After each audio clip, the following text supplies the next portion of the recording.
Otra vez buenos días. Pues los pastores mandan saludos, tuvieron que atender un asunto urgente y bueno, el pastor también Rafa Guerra está fuera, entonces pues bateadores emergentes, ¿verdad? Entramos y pues lo hacemos con mucho gusto, sin tanta experiencia como ellos, pero les agradecemos a ellos mucho la confianza que tienen, porque esto no es algo superfluo, esto no es algo sencillo. Y no me refiero al predicar, no me refiero sino pues hablar del plan de Dios para su pueblo. Eso es algo de mucha importancia y por eso agradecemos esa confianza que ellos han tenido acá con nosotros. Y permítanme orar antes de empezar. Voy a si gustan medios, voy a referirme a Hechos 10:38, pero antes permítanme orar. Y ahorita, mientras el hermano Edgar estaba hablando de Efesios, me seguí leyendo yo un poquito, y un poquito más adelante dice, y quiero usarlo para mi oración, dicen: oren también por mí, ahí les encargo, pídanle a Dios que me dé las palabras adecuadas para poder explicar con valor su misterioso plan, que la buena noticia es para judíos, pero también para gentiles. Eso dice Efesios un poquito más adelante, lo está diciendo Pablo. Así que oren por mí, Señor, en el nombre de Jesús. Te pedimos que toques esta lengua, Señor, que con toda disposición viene, Señor, a hablar a tu pueblo. Señor, te damos gracias por ese pueblo tan grande que tienes y cada vez creciendo más. Te bendecimos porque tú eres santo, tú eres rey, tú eres soberano y en ti creemos, Señor. Y sabemos que tú y tu espíritu van a estar hablando aquí y van a estar educándonos a todos y bendiciéndonos en el nombre de Jesús. Amén. Amén, amén. Bueno, vamos a empezar por Hechos. Dijimos Hechos 10:38 y voy a empezar 38 y 39. Dice: y saben que Dios ungió a Jesús de Nazaret con el Espíritu Santo y con poder. Después Jesús anduvo haciendo el bien y sanando a todos los que eran oprimidos por el diablo, porque Dios estaba con él. Y nosotros, los apóstoles, somos testigos de todo lo que él hizo por toda Judea y Jerusalén. Amén. Bien, aquí dice que Jesús anduvo haciendo el bien, ¿verdad? Y sanando a todos los oprimidos por el diablo, ¿verdad? Eso dice la palabra. Dice, porque Dios estaba con él. Y bueno, Jesús fue un maestro, ¿verdad? Fue un maestro, le decían rabí, ¿verdad? Le decían maestro. Pero por sobre todas las cosas fue la manifestación del amor de Dios aquí con nosotros en la tierra y también de su poder, ¿verdad? Dice, durante su ministerio hizo muchas cosas muy grandes, ¿no? Sanó enfermos, liberó endemoniados, ¿verdad? Caminó sobre el agua. Yo me imagino aquel ciego al que le dejó, le regresó la vista. Es impresionante si tú te pones a pensar en eso, porque ya lo leemos y decimos el ciego volvió a ver. Pues claro, es Dios, creemos en eso, ¿verdad? Pero si te pones a pensar un poquito desde la perspectiva del ciego, el ciego, muchos ciegos de nacimiento, no saben cómo son las cosas, las han tocado, pero si no las tocan no las reconocen. Entonces tú le puedes dar una manzana, mostrarle una manzana a alguien que acaba de recuperar la vista y no sabe qué es, no sabe qué es. Hasta que la toca o hasta que la prueba, es entonces que sabe, con otros dos sentidos diferentes, es entonces que sabe que es una manzana. Pero cuando la ve un ciego que recién recuperó la vista, no sabe lo que es una manzana, no sabe lo que es una pera, no sabe diferenciar de una pelota a una pera, ¿verdad? Entonces, fíjate lo importante que representó para ese ciego el volver a ver. Tiene que volver a aprender. Y nosotros en nuestra vida en Cristo tenemos que aprender nuevas cosas y tenemos que desaprender otras, ¿verdad? Otras que se han metido por ahí, así como, no sé si les gusta, a mí me gusta la jardinería, pero de repente empiezas a limpiar tus plantas, tus macetas y te empiezas a encontrar algunas cosas, algunas hierbas que no querías que estuvieran ahí. Tú no las sembraste, pero llegaron ahí y no te diste cuenta. Entonces hay que desaprender algunas cosas también, ¿verdad? Bueno, también me imagino cuando estaba en la barca y estaba lloviendo y se vino una gran tormenta, iban a cruzar el lago y Jesús dormía. Y todos los muchachos ahí, los apóstoles, primero trataron de resolverlo y no pudieron hasta que le tuvieron que hablar, ¿no? Y le dijeron: Jesús, despierta, ayúdanos, que perecemos, ¿verdad? Les dice. Y yo creo que Jesús estaba acostado y yo creo que ya se había dado cuenta, ¿verdad? Y de repente abría el ojo así a ver, como diciendo, a ver si aplican lo que saben, ¿no? Lo que les he enseñado, a ver si ponen en acción su fe, porque la fe se tiene que poner en acción. ¿Sí? Entonces tienes que poner, él pensaba, yo me imagino que él pensaba, a ver qué hacen, ¿verdad? Y al final un tanto les dice: oigan, ¿pero qué pasó? ¿Por qué no confiaron? ¿Por qué tuvieron miedo, verdad? Entonces Jesús vino a hacer muchas grandes cosas y cuando yo me puse a pensar, bueno, ¿cuáles son las tres cosas más importantes que hizo Jesús en su vida? Porque yo puedo hablar de muchas otras, ¿verdad? Y dice ahí el apóstol, si escribiéramos todo lo que hizo, no acabaríamos con todos los libros del mundo, ¿verdad? Entonces, puedo seguir hablando sobre eso, pero ¿cuáles son las tres cosas más importantes? Y bueno, a mí el Espíritu Santo me reveló de tres cosas. Probablemente a ti te revele otras cosas y está bien, pero a mí me reveló tres momentos muy importantes que revelan no nada más lo que Él hizo, sino lo que Él representa, ¿sí? Que es la presencia de Dios entre los hombres. Emmanuel, ¿verdad? Eso es lo que significa Emmanuel, Dios con nosotros, Dios contigo.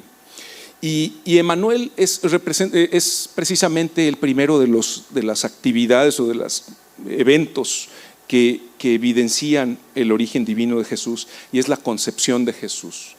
Jesús se encarnó de una joven virgen y se hizo hombre, ¿verdad? Dios se hizo hombre. Él no envió otro mensajero más. Había enviado mensajeros, había también hablado a través de profetas, ¿verdad? Había mandado al ángel a hablarle por ejemplo, a Elizabeth, a Zacarías, ¿verdad? Para decirle que iban a ser Juan el Bautista. Pero en este momento es como cuando dices: a ver, háganse un lado, déjenme lo hago yo, ¿sí? Y no porque ustedes no puedan, sino porque Él no quiso enviar otro mensajero, quiso ser partícipe de la historia de salvación, de todo el mundo, ¿sí? ¿Por qué Dios se hizo cercano, se hizo tocable? Lo podían tocar, ¿verdad? Se hizo humano, y esto inicia una nueva relación entre el cielo y la tierra, si se dan cuenta. De hecho, eso es lo que parte del Antiguo Testamento del Nuevo Testamento, ¿verdad? Fíjense, ¿por qué es importante la concepción divina de Jesús? Número uno, pues el mismo Dios se hizo hombre, ¿sí? Él se hizo hombre sin dejar de ser Dios, ¿verdad? Él es Dios, se hace hombre y no por eso pierde absolutamente su deidad. Él sigue siendo Dios, ¿sí? Número dos, se cumplen muchas profecías mesiánicas que se habían venido escribiendo, ¿sí?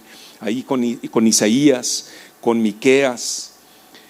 Número tres, él introduce precisamente el concepto de Emmanuel, ¿sí? Dios está con nosotros. Ya no es Dios está en el cielo, Dios nos habla desde la nube, Dios nos habla desde el fuego, Dios nos habla desde la zarza, Dios nos habla a través de los profetas. No, Dios está con nosotros, y quizás eso es lo más importante que te puedas llevar del día de hoy, ¿sí? Dios no está aquí en este libro, nada más. No nada más está aquí en este libro. Dios no está nada más cuando oras. Dios no está nada más cuando sufres y dices: Dios, ayúdame. Dios está siempre con nosotros. Tienes que decir Emmanuel. Si no lo sientes, entonces híncate y di: Jesús, Jesús, Emmanuel, Dios conmigo, Dios con nosotros. Y bueno, la venida de Jesucristo representa el inicio del plan de la salvación. Y otra vez, no nada más un plan en el cual manda a mensajeros, sino participa totalmente de nuestra condición hasta su muerte. Por eso es importante la concepción de Dios, de Jesús. Déjenme platicarles acerca de una señora que se llamaba Elizabeth Elliot. Elizabeth Elliot era esposa de Jim Elliot, un misionero estadounidense. En 1956 fueron a a la selva, fueron al Amazonas, y a Jim Elliot y a 4 evangelistas más los asesinaron la tribu guaraníes. Y bueno, Elizabeth Elliot tenía a su hija y venía con otras misioneras también. Y pues lo primero que te imaginas es, bueno, tomaron cartas en el asunto y se fueron a Estados Unidos, ¿no? Un lugar seguro, ¿no? Un lugar donde no hubiera ese riesgo. Sin embargo, Elizabeth lo que decidió hacer fue quedarse con los guaraníes. Y no fue así como para autoflagelarse, ¿no? O para quedarse atada a un recuerdo de su marido. Lo hizo por amor. Ella aprendió el idioma de los guaraníes, ella aprendió su cultura y sobre todo aprendió a llevar el amor de Cristo a aquellos que habían matado a su esposo, que lo habían asesinado. Y no tomamos el ejemplo de ella, más bien ella tomó el ejemplo de Jesucristo, ¿sí? Ella tomó el ejemplo de Jesucristo, que vino y se hizo carne y habitó entre nosotros y nos enseñó hasta que lo matamos, ¿sí? No mataron a Elizabeth, le mataron a su esposo. A Jesucristo lo mataron a él, ¿sí? Entonces tenemos que aprender de estas evidencias que hay en la historia. Y no me refiero a Elizabeth, sino me refiero a la presencia de Jesús aquí en la tierra. ¿Cuál es el segundo evento más importante desde mi punto de vista en la vida de Jesús? El segundo evento más importante es la crucifixión, ¿sí? Vamos a hablar de eso y bueno, ¿por qué representa esa importancia? Es porque ahí en la cruz es que Jesús cargó con nuestras culpas, limpió nuestros pecados, nos lavó de enfermedades, de todos los temores. Dice Isaías 53:5, Él fue traspasado por nuestras rebeliones. Es decir, las rebeliones no las cometió Él, las rebeliones las cometí yo, ¿sí? Pero Él fue traspasado, ¿sí? Y fue aplastado por nuestros pecados. Él no pecó, el que pecó fui yo, y a Él lo aplastaron. Eso es el significado de la cruz, que alguien más murió por ti, por tus pecados, por lo que tú hiciste, por lo que tú vas a hacer. Él ya murió.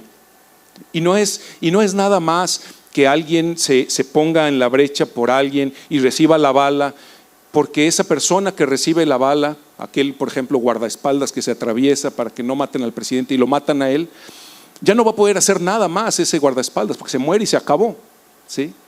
Necesitamos otros 20 o 100 o 1000 para que cuidan al presidente, ¿verdad? Pero Jesús no. Jesús muere, derrama toda su sangre en la cruz y de ahí no una persona, todos aquellos que en Él crean y le confiesen son salvos. Todos. Y si volviste a pecar y le pides perdón a Dios y le prometes no volver a pecar, eres salvo. Qué maravilla, ¿no? Qué maravilla. Esa es la importancia de la cruz. Es importante porque es el acto central de redención. Jesús ofrece su vida como un sacrificio perfecto.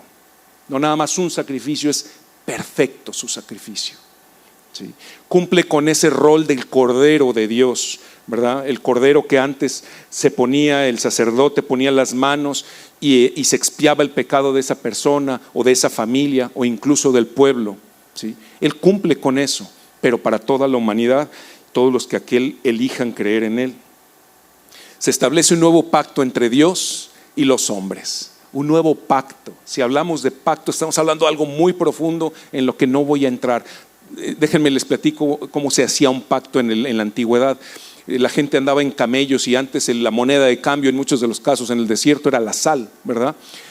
Porque la sal servía para muchas cosas, entre ellas para que el camello no se deshidratara, ¿no?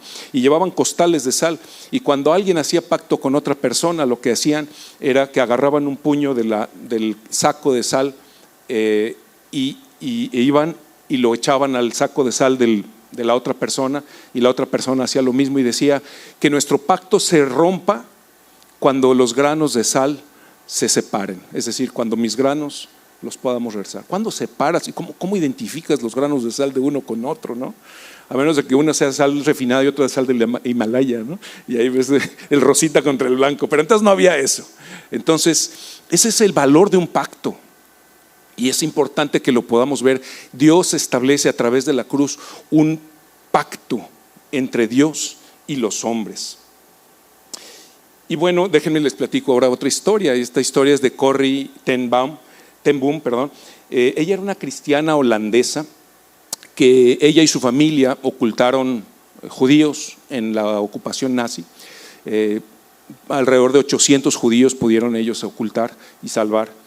Y lo que ocurrió fue que en 1944 la Gestapo, la policía de la SS, los atrapan, ¿verdad? Los atrapan a ella y a su hermana y las mandan a un campo de concentración. Ahí en el campo de concentración las maltratan y todo esto, y ahí su hermana pierde la vida, ¿sí? 1945 todo esto acaba, ella sale y ella pues cristiana, ella era relojera, fíjense. Y lo que hacía era que empezaba a dar conferencias acerca de la salvación, acerca del perdón, empezaba a hablar, porque ella hablaba mucho, así como lo estoy haciendo yo ahorita, hablaba frente a gente y hablaba del perdón, pero se le presentó un momento clave en su vida, de aquello que estaba ella predicando. Después de una de sus conferencias se acercó un hombre que había sido carcelero y que había maltratado a ella, a su hermana y a muchas otras personas. Las había maltratado cuando estaban en el campo de concentración. Ella dice que escribió muchos libros posterior a esto, y ella dice en uno de sus libros que fue impactante y ella no supo qué hacer, pero dice que su mano de repente y con dificultad se extendió y perdonó a aquel carcelero que la había maltratado y que los había maltratado a ellos.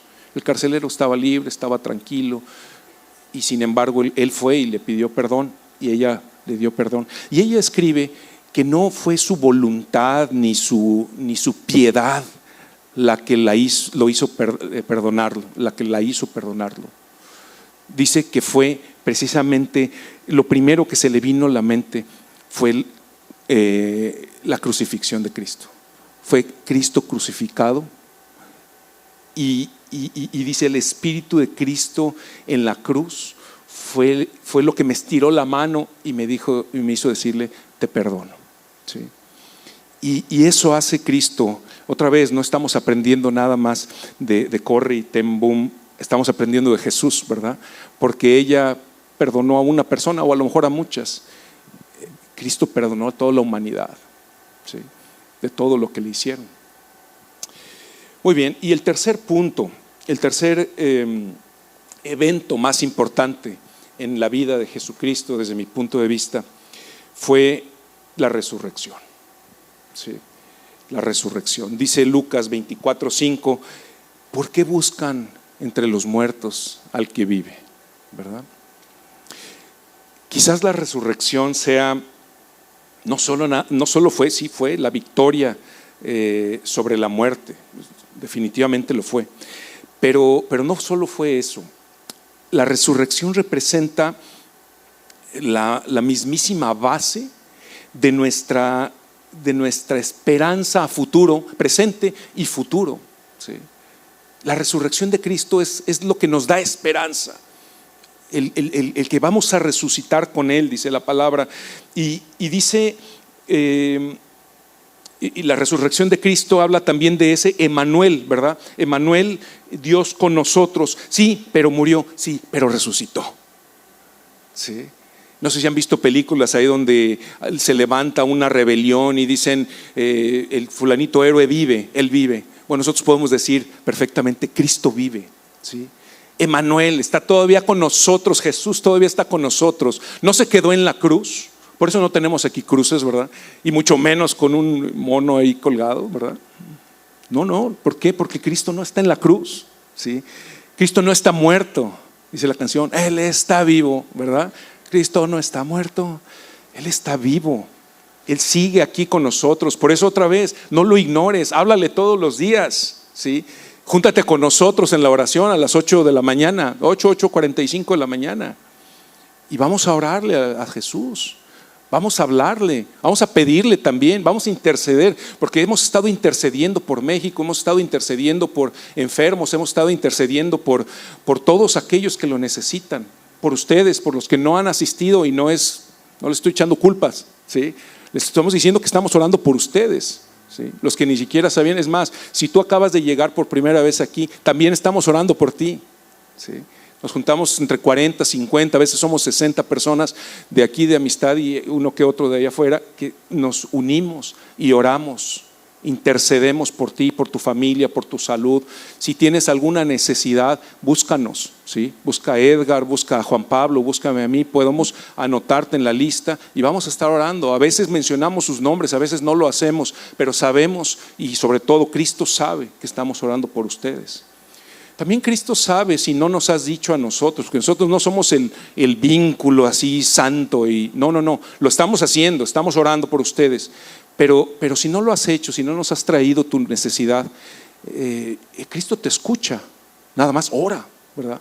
Pídeselo. Si Él resucitó, se levantó de los muertos, que no pueda sanarte, que no pueda sanar a tu familiar, que no pueda arreglar acá las situaciones que traemos emocionales, mentales, dolores, preocupaciones, estrés, pues lo puede hacer con facilidad.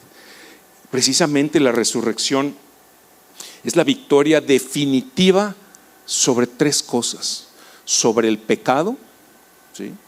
Destruyó el pecado; sobre la muerte, destruyó la muerte; y sobre Satanás, le pisó el cuello a Satanás, lo destruyó.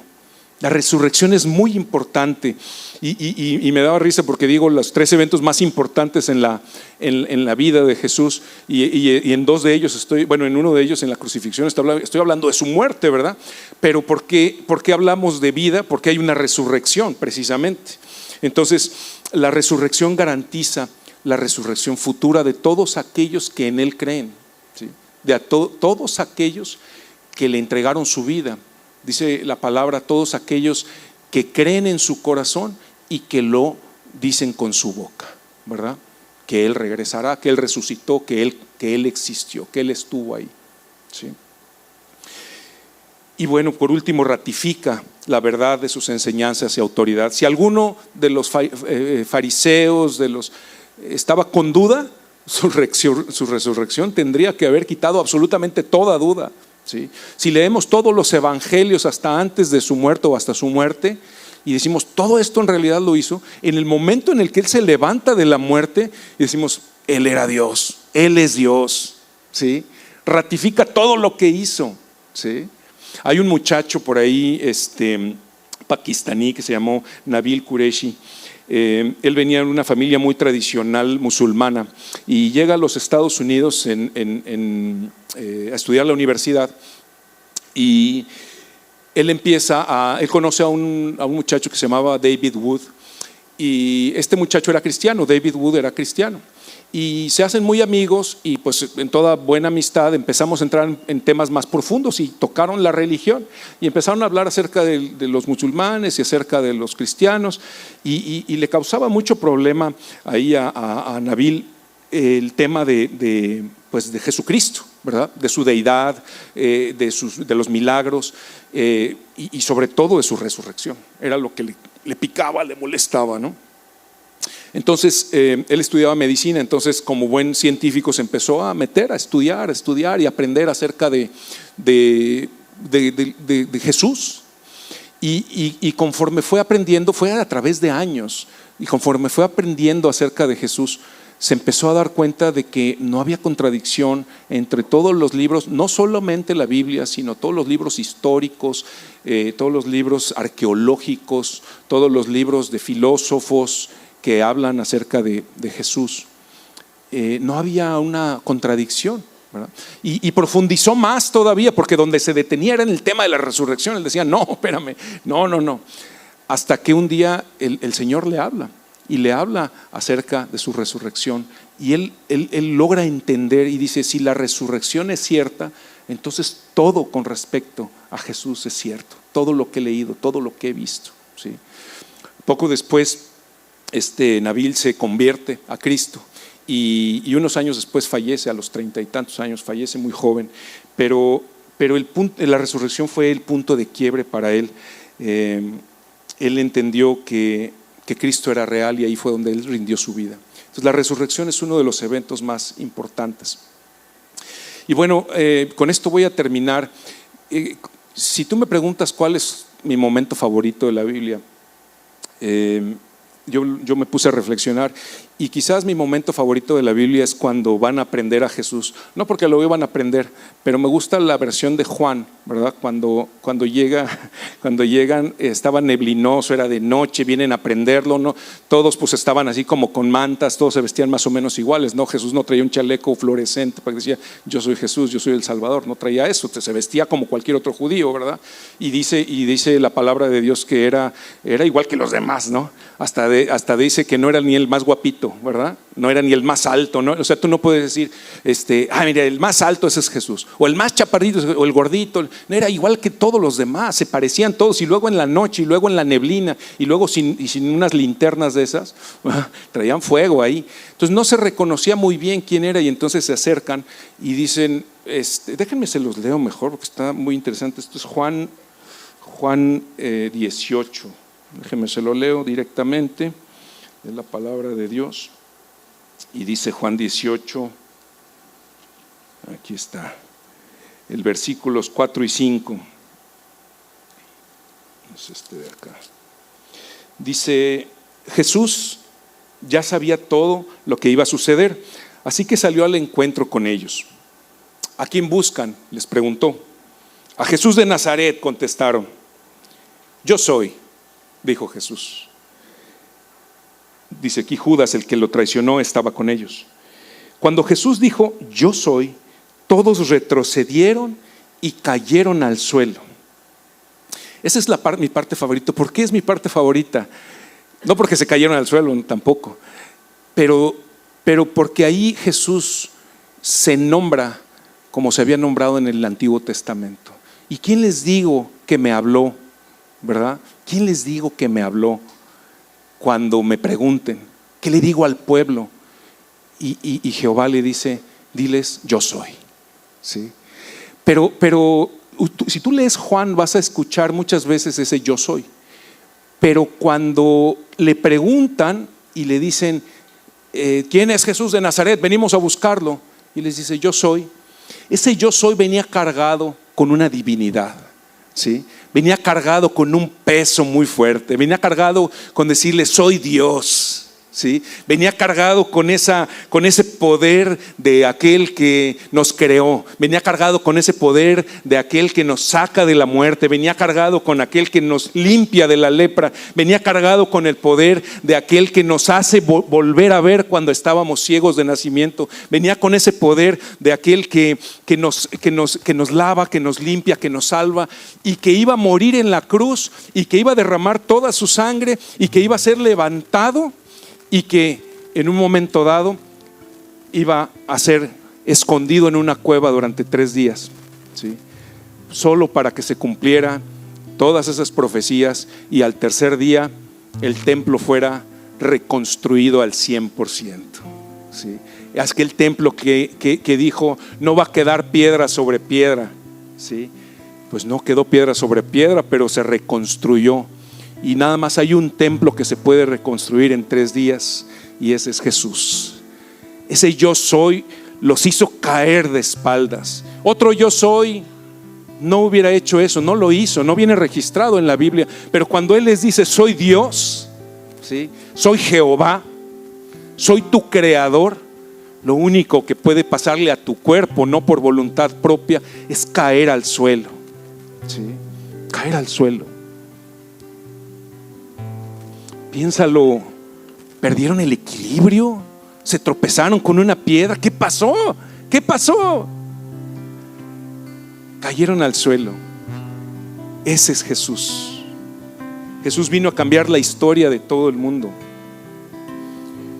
La encarnación, la crucifixión y la resurrección son el eje que sostiene el Evangelio, ¿sí? Todos conocemos el Evangelio. El eje que sostiene el Evangelio es Emmanuel. Dios vino, está con nosotros. Es la crucifixión, derramó su sangre para el perdón de los pecados, para la sanidad de todos.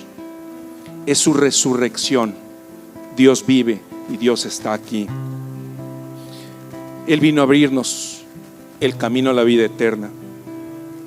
Si estás pasando por algún rechazo, por alguna desesperanza, por algún miedo, Él es Emmanuel. Dios está con nosotros. Si estás cargado con culpa, si has fallado, si te sientes roto por dentro, la cruz sigue abierta para ti. Si sientes que tu vida no tiene un propósito, Jesús resucita propósitos. Jesús resucita propósitos. ¿Por qué no repites conmigo? Señor Jesús, gracias por haberte hecho hombre para encontrarte con nosotros en medio del dolor. Señor Jesús, gracias por tu cruz, por cargar lo que nosotros no podíamos cargar. Señor Jesús, gracias por vencer la muerte y darme esperanza. ¿Por qué no te pones de pie? Vamos a orar y con esto terminamos. Señor, te damos gracias por este día. Yo te pido, Señor, que te hagas presente en nuestras vidas, en la vida de cada uno de mis hermanos, que entres en mi historia personal, en la historia personal de cada uno de mis hermanos que están escuchando aquí, ya sea aquí presentes o ahí por las redes sociales. Hazte presente, Señor. Sana cuerpos, Padre. Sana ahorita cuerpos, Padre.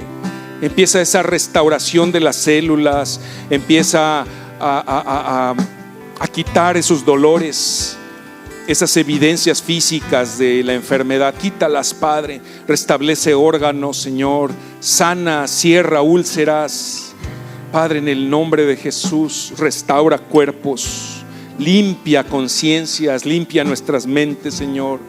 Limpia nuestras mentes, Señor. Renueva nuestra fe, Padre. Que esta plática, esta predicación nos renueve la fe. Que sepamos que tú estás con nosotros, Jesús, que tú viniste. Y aquel que tenga dudas, diga Emmanuel, Emmanuel, Jesús, Dios con nosotros. Haznos instrumentos, Señor, de tu paz en la generación que estamos viviendo, Padre. Que seamos portadores de tu paz y que podamos vivir contigo, Señor. Como estos personajes de la historia que hablamos, que fueron valientes, que fueron compasivos, que fueron llenos de esperanza, Señor. Llénanos de esperanza, haznos valientes, haznos compasivos, Señor. Te lo pedimos, Padre, en el nombre de Jesús. Amén, amén y amén.